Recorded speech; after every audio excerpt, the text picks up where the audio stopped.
Everyone. Good afternoon, everyone. I'm Pavlos Efthymiou. I'm the executive advisor of the Athens Medical Group. Our friends in Thessaloniki know us through the Inter-Balkan European Medical Hospital, a state-of-the-art clinic, a greenfield project that started some 23 years ago and is growing very fast. It's no surprise to the friends of Thessaloniki that we have news to share in September this year, with very small delays, hopefully. We will be launching a full new hospital right next to the European Balkan Medical Hospital, an oncological center, state-of-the-art, with a lot of aptitudes, adding another 100 working positions for leading experts.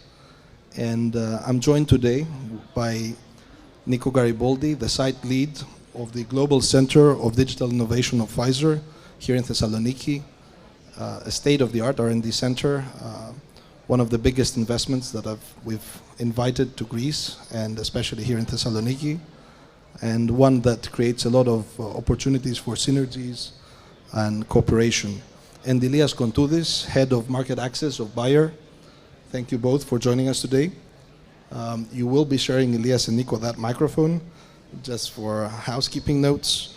It's worth sharing, Nico, that from what I've been reading, you're creating near 1,000 working positions of highly skilled Greek minds, mainly, here in Thessaloniki. And maybe we can start with a little bit of why you did it, what's the aim and the target, and how it's been going, and how easy has it been for you to create, set up the center, and create the community within the center with the talent you required.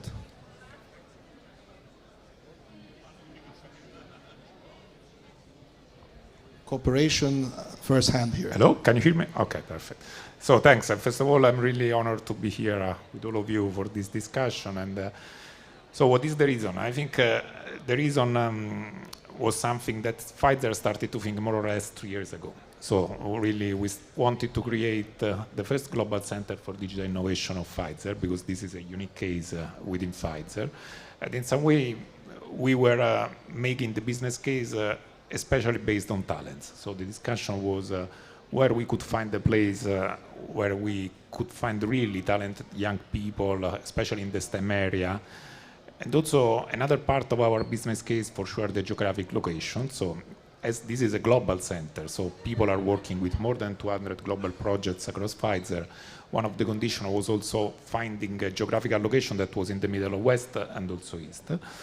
And also another couple of options that we took into consideration, for sure, were the support that we are receiving and that we received, especially at the beginning, from the institutions for supporting this investment of Pfizer. That is really huge, because now, as mentioned, it's going to achieve 1,000 people, and also the ecosystem. So this is an important topic that we were discussing even earlier, but in some way we found that today also is a proof of this. We were searching for a place where we could find people to make innovation. So making innovation with research labs, with universities, and also with startups. So these were the four conditions that were part of the business case, and at the end of the story we landed to Thessaloniki.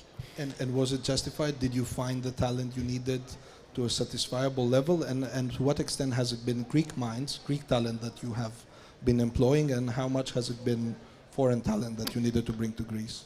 This is a great question, and because sincerely I have to admit that when I accepted this role I didn't know Thessaloniki. But in any case I moved here, and it was surprising, because in some way the initial target for this center were 200 people. So this was the request from our CEO and also from the digital lead of Pfizer. And now only for this center we are aiming to 600 people by the end of next year. So the total center is 1,000, but there are also other capabilities. But for the Center for Digital Innovation we are aiming to 600.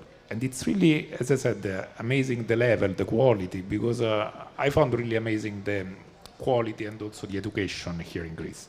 So consider that the population of this center is made up of 82% of people with STEM degrees, and also more or less 3 out of 4 of them have a postgraduate degree. So, and also English is very fluent, and this has allowed them really to collaborate with all the global projects that we are doing. In terms of population, they are mostly Greek in this organization, but it's also true that there are more or less 20% of them that are Greeks that came back to Greece and to Thessaloniki.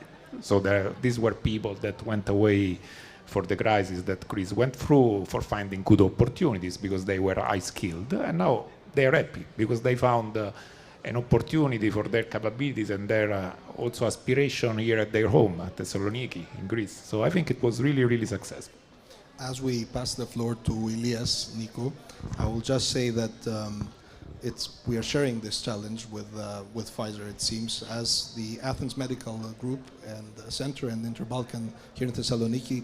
We are trying to bring back the best talent of Greek medicine internationally in order to offer the services, the cutting-edge services of healthcare to the Greek patient. And it's a difficult task because it requires a complex investment, because you need to create the technological infrastructure, the digital infrastructure, to invest both in the machinery and the know-how, the supporting personnel. So the equation of brain gain in healthcare is very complex.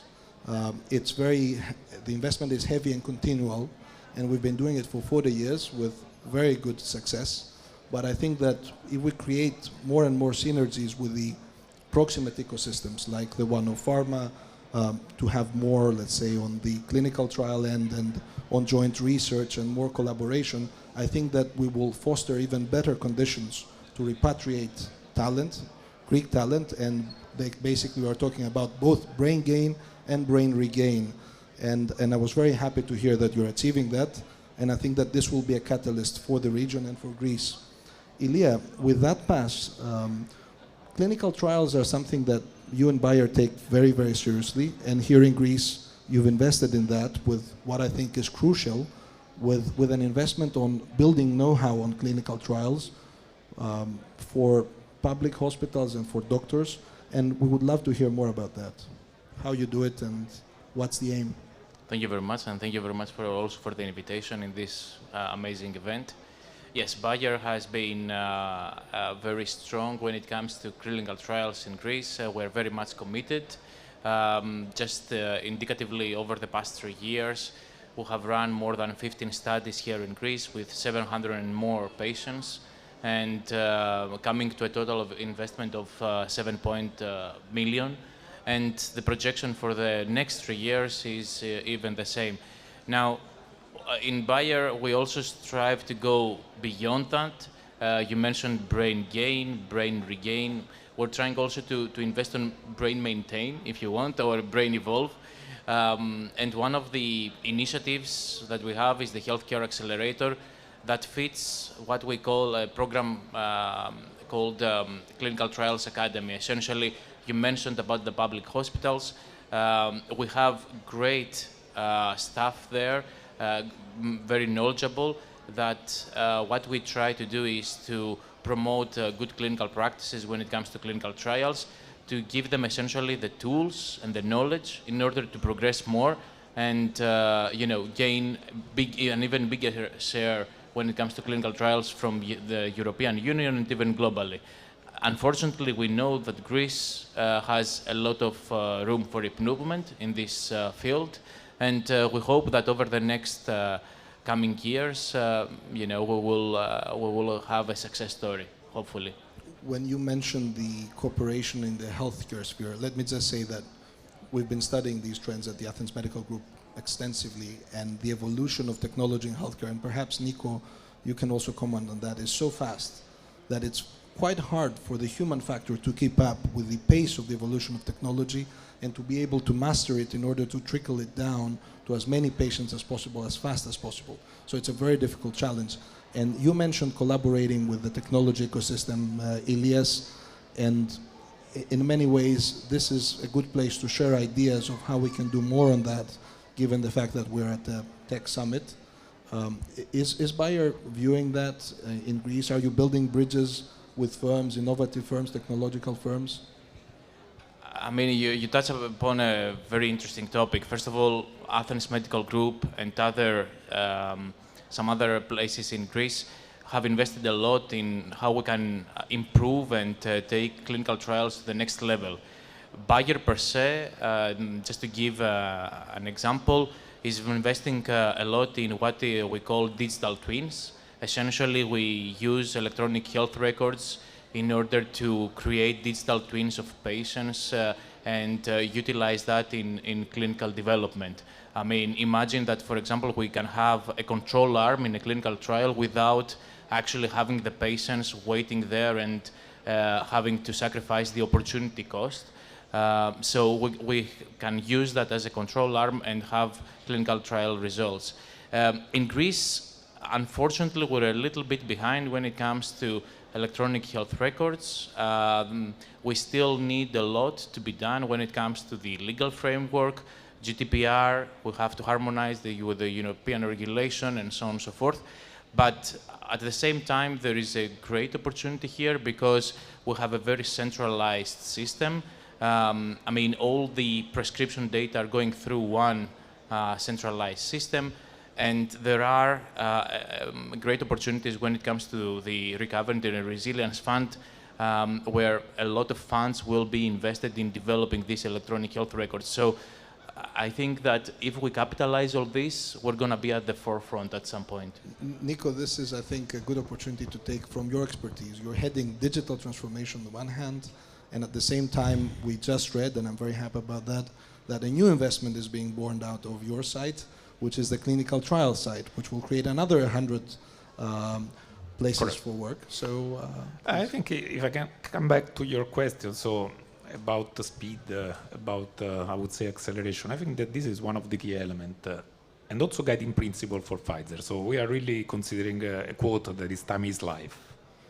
So if you think about also what we did for the vaccine, so we developed in vaccine in 12 months.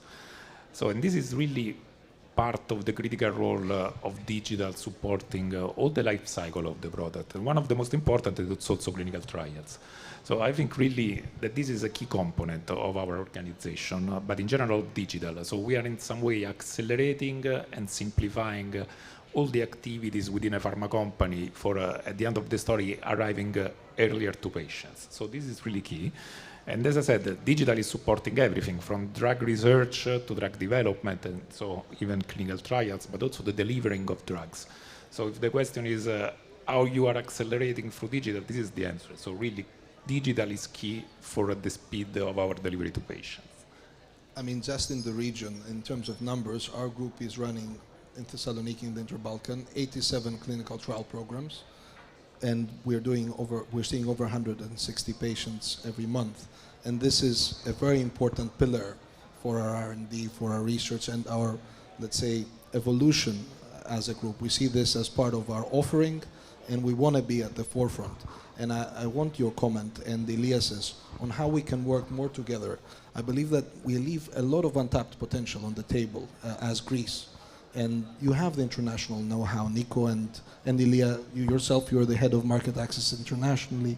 You see a lot of things. How can we do more to work together horizontally in this to create more value and leave less on the table? And if, Ilia, you want to share a little bit more on how we can do it on the context, Nico, yourself as well. I will do it.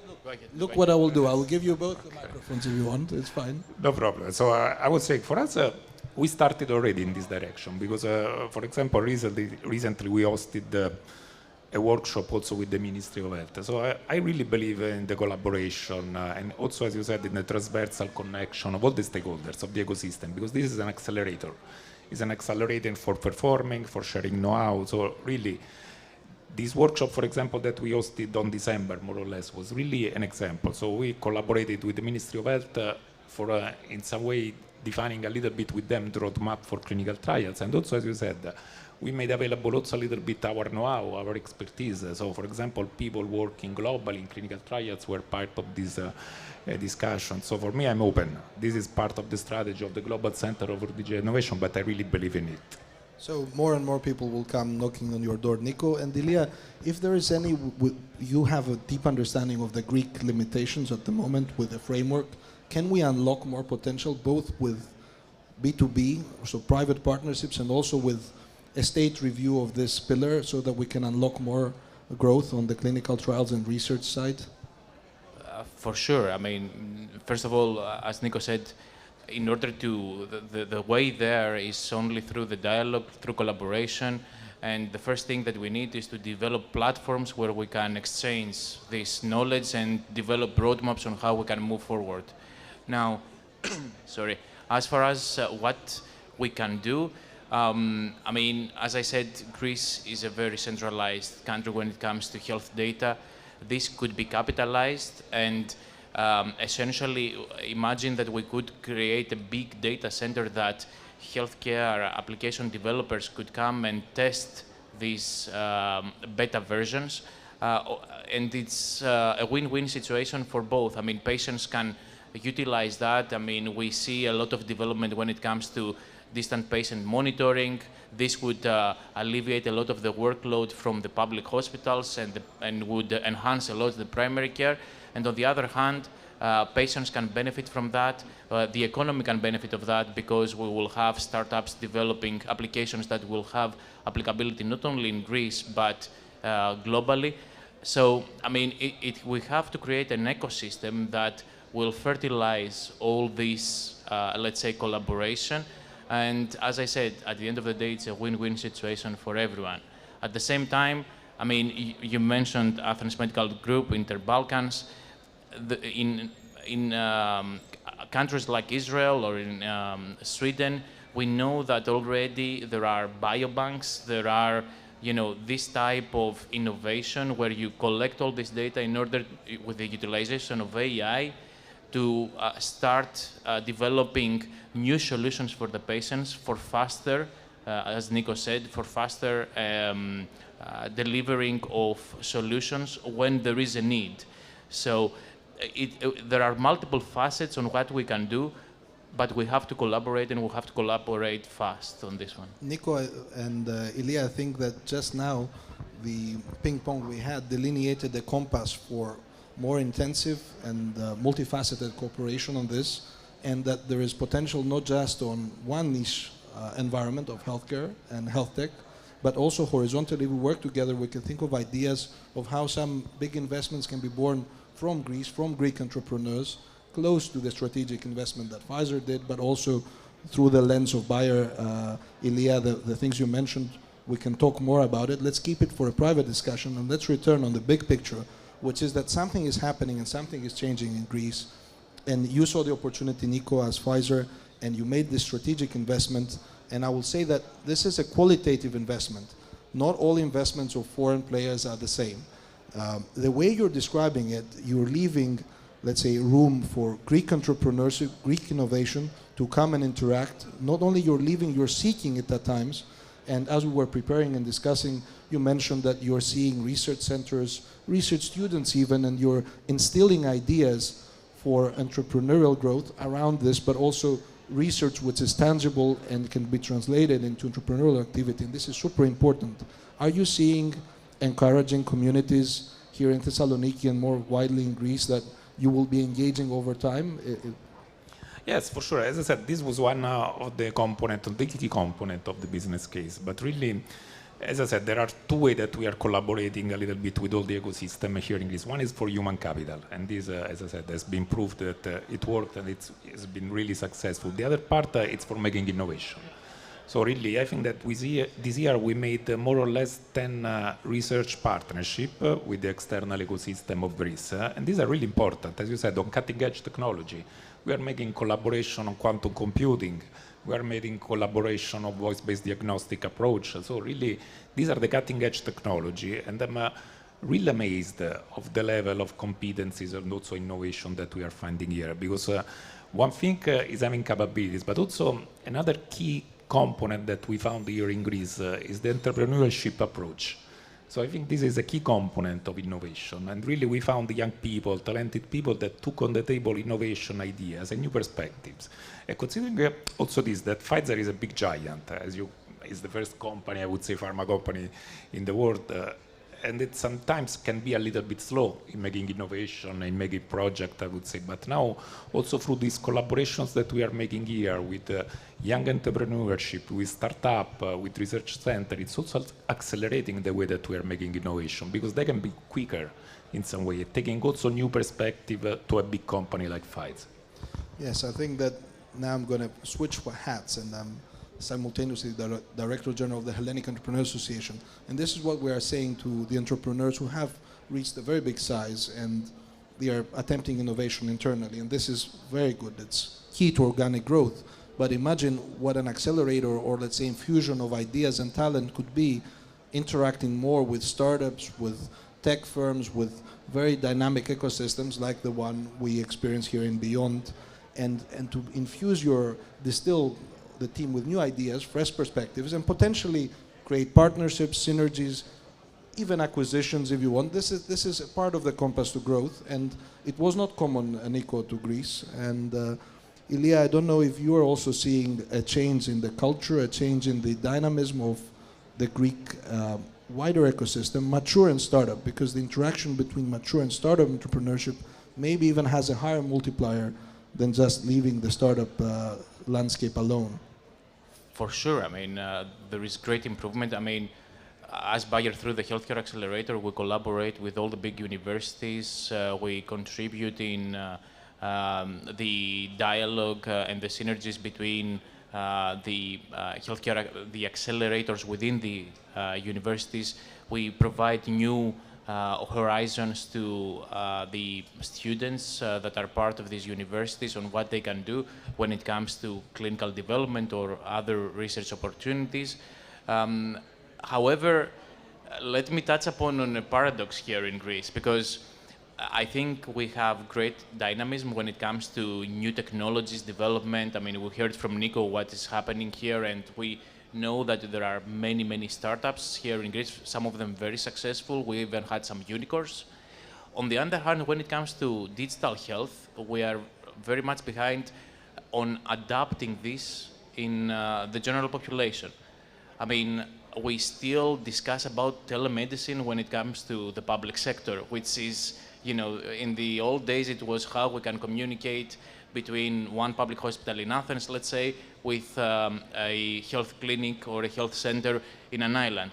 We are far beyond that. We heard earlier about 5Gs here. I mean, there is the technology to go beyond. Ilia, because you touched upon it before, and I want you both to close with one, let's say, key comment, recommendation, or thought on this, is that, okay, we've made leaps in digital transformation on a state level on numerous fields, but it seems to be that in healthcare, and especially with the electronic records, with telemedicine or home care on a state level, we are lagging behind. And for some reason, digital transformation in healthcare in Greece, when it comes to the public sphere especially, is lagging back.